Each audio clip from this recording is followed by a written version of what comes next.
আসসালামু আলাইকুম প্রিয় সরকারি চাকরি প্রার্থী ভাই বোনেরা, আজকে আমরা আলোচনা করব বাংলাদেশ নৌবাহিনীর বেসামরিক উচ্চমান সহকারী এই পদের সুযোগ সুবিধা, প্রমোশন, বেতন, ডিউটি কতক্ষণ, বিস্তারিত এই ভিডিওতে জানতে পারবেন। তাই অবশ্যই ভিডিওটি না টেনে শেষ পর্যন্ত দেখবেন, ঠিক আছে? তাই আজকের ভিডিওটি অত্যন্ত গুরুত্বপূর্ণ একটি টপিকের উপর তৈরি করা। আপনারা অনেকে বাংলাদেশ নৌবাহিনীর বেসামরিক বা সিভিলিয়ান বিভিন্ন পদ সম্পর্কে জানতে চান।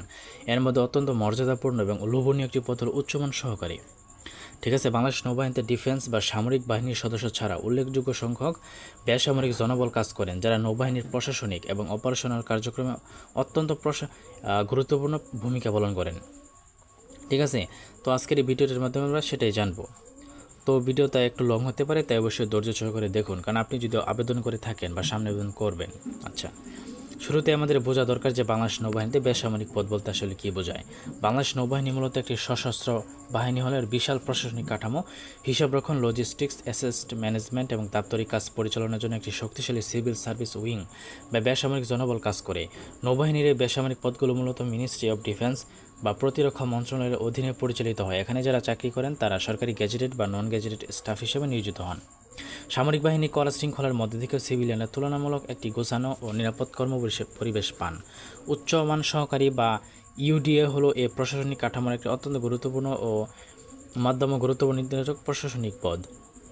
তো এখন আসে সবচেয়ে গুরুত্বপূর্ণ অংশ, একজন উচ্চমান সহকারী ঠিক কী ধরনের কাজ করতে হয়। সহজ কথায় বলতে গেলে নৌবাহিনীর বিভিন্ন ঘাঁটি, এলাকার সদর দপ্তর, তারপরে কি ডকইয়ার্ড কিংবা নৌবাহিনীর সদর দপ্তরের প্রশাসনিক ও হিসাব শাখার মূল চাবিকাঠি হলো এই পদটি। নিচে তাদের প্রধান দায়িত্বগুলো পয়েন্ট আকারে তুলে ধরা হলো। 1 নম্বর, ফাইল ও পত্র আদান প্রদান। নৌবাহিনীর বিভিন্ন ইউনিট থেকে আসা দাপ্তরিক চিঠি, গোপনীয় বা সাধারণ ফাইলগুলো রিসিভ করা, সেগুলোর সঠিক নোটিং ও ড্রাফটিং করা এবং উচ্চপদস্থ কর্মকর্তা যেমন কমান্ডার, কমোডোর বা C&S এর দপ্তরে উপস্থাপন করা। 2 নম্বর, এস্টাবলিশমেন্ট বা কর্মী ব্যবস্থাপনা। নৌবাহিনীর বেসামরিক ও কর্মীদের সার্ভিস বুক মেনটেন করা, তাদের পোস্টিং, ট্রান্সফার, লিভ বা ছুটির হিসাব রাখা, PRL সংক্রান্ত ফাইল প্রসেস করা। 3 নম্বর, হিসাবরক্ষণ ও বিল প্রিপারেশন। স্টাফদের বেতন ভাতা, টিএ, তারপর হচ্ছে ওভারটাইম এবং বিভিন্ন প্রকার প্রকিউরমেন্ট বা ক্রয়ের বিল তৈরি ও অডিট বা নিরীক্ষার জন্য প্রস্তুত করা। 4 নম্বর, বাজেট প্রাক্কলন নিয়ন্ত্রণ। বার্ষিক বাজেট প্রণয়নের সময় বিভিন্ন খাতের হিসাব নিকাশ তৈরি করে ঊর্ধ্বতন কর্তৃপক্ষের কাছে পেশ করা এবং ব্যয়ের উপর নজর রাখা। 5 নম্বর, স্টোর ও প্রকিউরমেন্ট সংক্রান্ত দপ্তরিক কাজ। নৌবাহিনীর বিভিন্ন মেরামতের কাজ, কাঁচামাল কেনাকাটা বা স্থানীয় ক্রয়ের ক্ষেত্রে টেন্ডার নোটিশ তৈরি, তুলনামূলক বিবৃতি প্রস্তুত করা ও কোটেশন প্রসেস করা। 6 নম্বর, গোপনীয় ও সংবেদনশীল নথিপত্র সংরক্ষণ। নৌবাহিনীর মতো একটি কৌশলগত গুরুত্বপূর্ণ প্রতিষ্ঠানকে অনেক সংবেদনশীল ফাইল থেকে একজন ইউডিওকে অত্যন্ত সততা ও গোপনীয়তার সাথে এই নথিগুলো রেজিস্টারভুক্ত করতে হয় এবং সংরক্ষণ করতে হয়। 7 নম্বর, মিটিং ও বোর্ড পরিচালনা। নৌবাহিনীর বিভিন্ন প্রশাসনিক সভা বা তদন্ত বোর্ডের কার্যবিবরণী লেখা এবং অনুমোদন করানো। সংক্ষেপে নৌবাহিনীর প্রশাসনিক চাকা সকল রাখতে একজন উচ্চমান সহকারীর ভূমিকা অত্যন্ত নিবিড়। এবার আসি সবচেয়ে কাঙ্ক্ষিত বিষয়, টাকা পয়সা ও বেতন কেমন। বাংলাদেশ সরকারের সর্বশেষ জাতীয় পে স্কেল অনুযায়ী নৌবাহিনীর উচ্চমান সহকারী পদটি সাধারণত 11তম গ্রেড বা অত্যন্ত সম্মানী পদ। মূল বেতন 11তম গ্রেডের মূল বেতন শুরু হয় 12,500 টাকা থেকে এবং এর শেষ সীমানা বা গ্রেড ইনক্রিমেন্ট শেষ হয় 30,230 টাকা পর্যন্ত। অর্থাৎ প্রতি বছর নিয়ম অনুযায়ী বার্ষিক বেতন কিন্তু ইনক্রিমেন্ট অর্থাৎ বৃদ্ধি পেতে থাকে। তাই পদটা কিন্তু খুবই ভালো, প্রমোশনও ভালো। প্রারম্ভিক মোট বেতন যোগদানের পর একজন ইউডিএ মূল বেতনের সাথে সরকারি নিয়ম অনুযায়ী মূল বেতনের চিকিৎসা ভাতা, যাতায়াত ভাতা পেয়ে থাকেন। সব মিলিয়ে প্রথম দিকে একজন কর্মকর্তা বা কর্মচারী প্রারম্ভিক অবস্থায় প্রায় 22,000 থেকে 25,000 টাকার কাছাকাছি বা তার বেশি মোট বেতন পেয়ে থাকেন, ঠিক আছে? তো এটা কিন্তু একটা আমরা জরিপ করেছি, তো এরকম আর কি, বা এর কাছাকাছি একটু কম হতে পারে, তো এর কাছাকাছি হবে আর কি। অন্যান্য আর্থিক সুযোগ সুবিধা, উৎসব ভাতা, বছরে 2টি ঈদে মূল বেতনের সমপরিমাণ 2টি উৎসব ভাতা, সনাতন ধর্মাবলম্বীদের জন্য দুর্গাপূজার বোনাস, নববর্ষ ভাতা, বাংলা নববর্ষ উদযাপনের জন্য সরকারি নিয়ম অনুযায়ী বৈশাখী ভাতা, শিক্ষা সহায়তা ভাতা, সন্তানদের পড়াশোনার জন্য নির্ধারিত হারে শিক্ষা ভাতা, চিকিৎসা সুবিধা। নৌবাহিনীর নিজস্ব হাসপাতাল এবং CMH অত্যন্ত উন্নত মানের ফ্রি চিকিৎসা সেবা পান সিভিলিয়ান স্টাফ ও তাদের পরিবার। এটি একটি বিশাল আর্থিক সাশ্রয় এবং বড় ধরনের সুযোগ। তো এখন আমরা জানবো টাকার অঙ্কের বাইরেও ডিফেন্স বা নৌবাহিনীর চাকরি করার কিছু আলাদা প্রিভিলেজ বা সামাজিক মর্যাদা রয়েছে, যা সাধারণ অন্য কোনো দপ্তরে পাওয়া যায় না, যা সাধারণত অন্য কোনো সরকারি চাকরি নেই। তো সুযোগ সুবিধাগুলো কী কী? আবাসিক কোয়ার্টারের সুবিধা। নৌবাহিনীর নিজস্ব তত্ত্বাবধানের সিভিলিয়ান স্টাফদের জন্য কোয়ার্টার বা ফ্যামিলি আসন্ন বরাদ্দ থাকে, যাদের কোয়ার্টার বা ব্যারাকে থাকার সুবিধা মেলে। তাদের জন্য আবাসস্থল নিয়ে কোনো চিন্তা থাকে না। কোয়ার্টার না পেলে সরকারি নিয়ম অনুযায়ী নির্ধারিত হারে বাড়ি ভাড়া বাধা তো আছেই। রেশন সুবিধা, অনেক সময় নির্দিষ্ট নৌঘাটিতে কর্মরত সিভিলিয়ান স্টাফরা ভর্তুকি মূল্যে বা বিনামূল্যে ডিফেন্স রেশন পাওয়ার সুযোগ পেয়ে থাকেন, যা সংসারের খরচ অনেকাংশে কমিয়ে দেয়।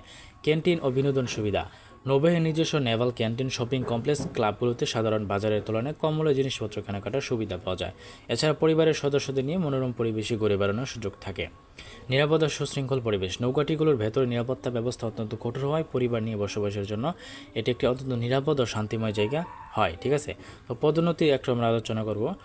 চাকরিতে ঢোকার পর পদোন্নতি বা প্রমোশন একটি বড় মোটিভেশন। উচ্চমান সহকারী পদে চাকরি করার পর আপনার ক্যারিয়ার কোন দিকে এগোবে এবং পদোন্নতির সুযোগ কেমন তা জেনে নেওয়া যাক। ধাপ 1, সাধারণত সরাসরি বা অফিস সহকারী পদ থেকে পদোন্নতি পেয়ে উচ্চমান সহকারী পদে আসা যায়। উচ্চমান সহকারী থেকে নির্দিষ্ট বছরে 5 থেকে 8 বছর পর ডিপার্টমেন্টাল সার্ভিস রুল অনুযায়ী সন্তোষজনক চাকরি সম্পন্ন করার পরবর্তী ধাপে পদোন্নতি পেয়ে হেড ক্লার্ক বা উচ্চতর প্রশাসনিক পদোন্নতি হওয়া যায়। তারপরে প্রশাসনিক কর্মকর্তা বা সমানের গ্রেড, যেমন 10ম বা 9ম গ্রেড অর্থাৎ নন ক্যাডার প্রথম শ্রেণীর পদ পদোন্নতি পাওয়ার সুযোগ থাকে। তো চাকরি এই পদটা কিন্তু খুবই ভালো সে হিসেবে। ডিপার্টমেন্টাল পরীক্ষা, নৌবাহিনীর অভ্যন্তরীণ নিয়ম অনুযায়ী নির্দিষ্ট কিছু বিভাগীয় পরীক্ষার উত্তীর্ণ হয়ে এবং চাকরির জ্যেষ্ঠতা বজায় রেখে খুব সুশৃঙ্খলভাবে ক্যারিয়ারের শীর্ষ পর্যায়ে পৌঁছানো সম্ভব। এখানে প্রমোশনের ক্ষেত্রে মেধা এবং সততাকে মূল্যায়ন করা হয়। তারপর সরকারি চাকরির অন্যতম বড় আকর্ষণ হল ছুটি, নিরাপত্তা, অবসরকালীন জীবন। নৌবাহিনী সিভিলিয়ান স্টাফদের জন্য ক্ষেত্রে কী নিয়ম? নৈমিত্তিক ছুটি, প্রতি বছর সরকারি নির্ধারিত নিয়মে 20 দিনের নৈমিত্তিক ছুটি পাওয়া যায়। অনুমোদিত বা অর্জিত ছুটি, কাজের পাশাপাশি বিশ্রামের জন্য অর্জিত ছুটির ক্যাশব্যাক এবং বিধি অনুযায়ী ছুটি কাটানোর ব্যবস্থা রয়েছে। এছাড়া প্রতি বছর বা নির্দিষ্ট সময় পরপর বিনোদন ছুটি ও ভাতা পাওয়া যায়। মাতৃত্বকালীন পিতৃত্বকালীন ছুটি, নারী কর্মীদের জন্য 6 মাসের মাতৃত্বকালীন ছুটি, পুরুষ কর্মীদের জন্য সরকারি নিয়ম অনুযায়ী পিতৃত্বকালীন ছুটি কিন্তু আছে। পেনশন ও গ্র্যাজুইটি, চাকরি থেকে অবসর গ্রহণের পর এককালীন পেনশন কিন্তু পাওয়া যায়। সবশেষে বলা যায়, বাংলাদেশ নৌবাহিনীর উচ্চমান সহকারী পদটি কেবল একটি চাকরি নয়, এটি একটি মর্যাদাপূর্ণ স্থিতিশীল ক্যারিয়ার। আত্মবিশ্বাস, দাপ্তরিক কাজে দক্ষতা, কম্পিউটার চালনায় পারদর্শিতা এবং সততা থাকলে এই পদে আপনি যেমন দেশের সেবায় নিজেকে নিয়োজিত করতে পারবেন, তেমনি নিজের ও নিজের পরিবারের একটি সুন্দর নিরাপদ ভবিষ্যৎ নিশ্চিত করতে পারবেন। আশা করি আজকের এই দীর্ঘ ভিডিওটির মাধ্যমে নৌবাহিনীর উচ্চ মান সহকারী পদের কাজ, বেতন, সুযোগ সুবিধা সম্পর্কে একটি আপনি বিস্তারিত ধারণা পেয়েছেন। ভিডিওটা হয়তো বা একটু বড় হয়ে গেছে, কিন্তু এই ভিডিওতে কিন্তু অনেক গুরুত্বপূর্ণ তথ্যগুলো কিন্তু বলা হয়েছে। আর বন্ধুরা, আমি কিন্তু আমার চ্যানেলে এই ধরনের ভিডিও আপলোড করি এবং সরকারি চাকরির সার্কুলার দিই, আপডেট দিই। তার চ্যানেলটা আপনি সাবস্ক্রাইব করে সঙ্গে থাকবেন, কারণ আপনার একটা সাবস্ক্রাইব, লাইক আমাকে কিন্তু ভিডিও তৈরি করতে আরও উৎসাহিত করে। তো ভুল ত্রুটি মার্জনীয় এবং ভিডিওতে কোনো কিছু জানা থাকলে আমাকে বলতে পারেন। এছাড়াও আমি আমার চ্যানেলে বিভিন্ন ধরনের তারপর বিমান চলাচল, বেসামরিক বিমান চলাচল কর্তৃপক্ষ, সশস্ত্র বাহিনীর কাজ কী, সেনাবাহিনীর বিভিন্ন সিভিল স্টাফের কাজ কী, এই সম্পর্কে ভিডিও তৈরি করেছি, সেটা আপনি আমার চ্যানেলে গিয়ে কিন্তু দেখতে পারেন। ঠিক আছে, আর ভালো লাগলে অবশ্যই সাবস্ক্রাইব, লাইক, কমেন্ট করে সঙ্গে থাকবেন, বন্ধুদের শেয়ার করবেন। ধন্যবাদ সকলকে।